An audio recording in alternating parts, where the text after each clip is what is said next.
Hi guys, my name is Naman and I am a mobile app developer in which I have developed various mobile application and I have worked on more than 10 projects in my career. I have worked on various languages: Flutter, Java, React Native, Kotlin, etc. So I am excited to share my experiences and help others learn how to build amazing apps for various mobile devices. I hope you enjoy the content and find it helpful. So today we'll start with a new project which is basically help us to track our expenses, right? So basically what we can do is here, like we can usually in today's world we have an option to spend our money in through various online platforms like UPI, Paytm, like various platforms, right? Paytm, credit, or through UPIs, right? And credit card, debit card, we have option. But we usually never track, or we track either we have a notes application or Excel application, right? So I today I'll help you to create a basic application. Like it's not like it have it has many features, but it'll help us users to track their expenses very easily. And this application includes everything which it is like when you will complete this project you'll able to develop a full-fledged application which you can show in your resume as well. Okay, so I'll explain you about something like what exactly this project will help you to do. This project will contain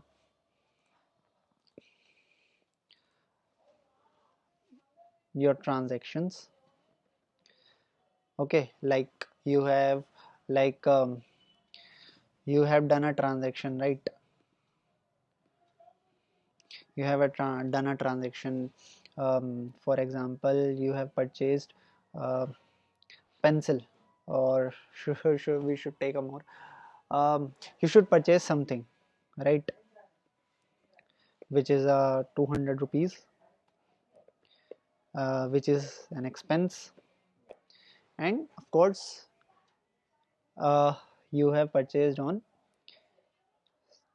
15th of Jan 2025. So this is something like you have done a transaction. We have a lots of transaction. Also you can have a also we can have a something like income as well. Like suppose from something resource you got 2000 rupees as an income on 15th Jan.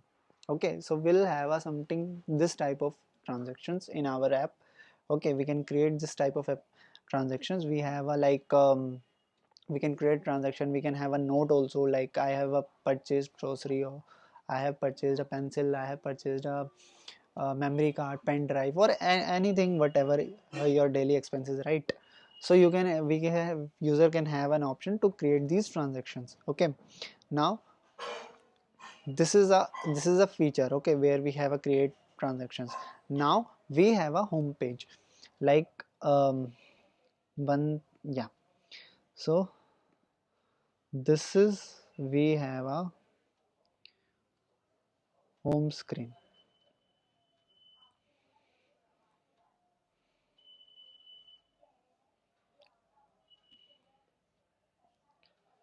1 second, yeah.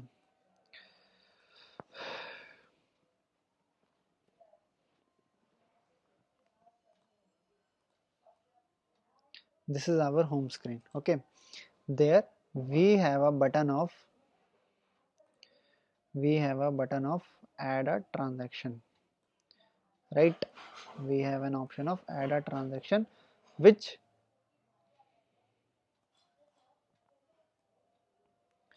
which help us trigger a bottom where you add a don't ignore the drawings, okay, I'm not good at it. So we have an option to create some name of this transaction, but exactly user purchase the amount. We have a drop down button, either it's an expense or income. Okay, we have a date will filter date. We can have an option like we'll provide some current date, or user can have option to set a date. Okay, date. And of course we have a note will give, that is an optional field. that will user help to retain what type of purchase, what type of anything user want to note, like this is an important transaction, this is due to this I have purchased. It will have a some character limit and we have a note. So this is something like we have a dialog box or bottom sheet, something like whatever it suits based on our UI user point of view will decide. So this is something like, now this is we have a transactions, it will show based on will, of course we have a option, right? Either we can have an expense or income. So we'll have a some filter type of, either we can sort it with have a either income we want to show, we have expense we want to show. Okay, and of course we can have a date filter also, right? Date filter, whatever from date he or she wants to see the transactions, right? And what more we can here is we can have a chart, something like that, or a graph where it shows, suppose you have set up budget for monthly, quarterly or annually, right? Like you have set, like I'll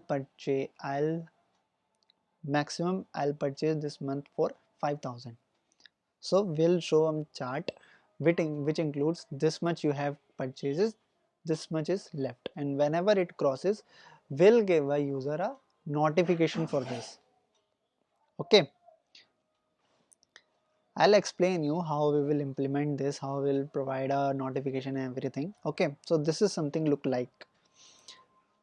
Another, we can have a database file, of course, to store our files, because we are not using any server, or we are not integrating it with any, because it should be secure and safe, and we are creating as of now an offline lab.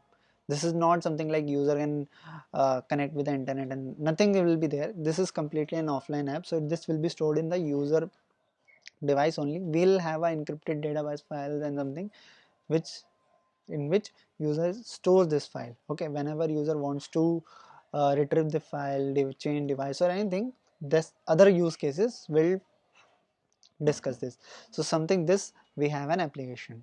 Okay, we have, so what I have discussed is here we have a create transaction feature, we have a categorize filter, we have a filter options, we'll decide, we'll have a budget limit, we have a charts, we have a bar graphs and much more.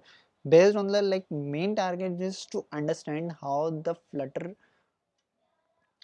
responds, how the Flutter reacts, how the Flutter actually manages the current state, because in screen we have many components. When we have a text view, we have a graph, we have a list, we have many things. So how the it Flutter manages on a phone, because we have to make sure that phone should use a minimum resources to show the UI on the screen, right? So this is whole like our project will do. We'll see, but by the time of the videos, by the it looking like complex, or it looks like quite tricky, but whenever we go through with the step-by-step videos, just follow it, we'll able to learn and we'll able to see how we can implement this.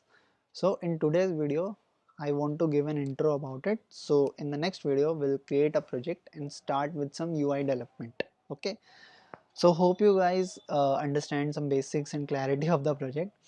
But one thing also I want to discuss with you, that we can have a state management technique also. But I was thinking that we can have a river port, because it's the latest as of now. But we can have a block also, like firstly we'll develop the UI. Whenever we'll start with the database structure and the integrating our UI with the database files, we'll start then for the state management. I'll explain that thing in that point of time. Okay, so today I'll end this video and we'll continue with the next video. Hope you guys enjoyed this video. Thanks, bye bye.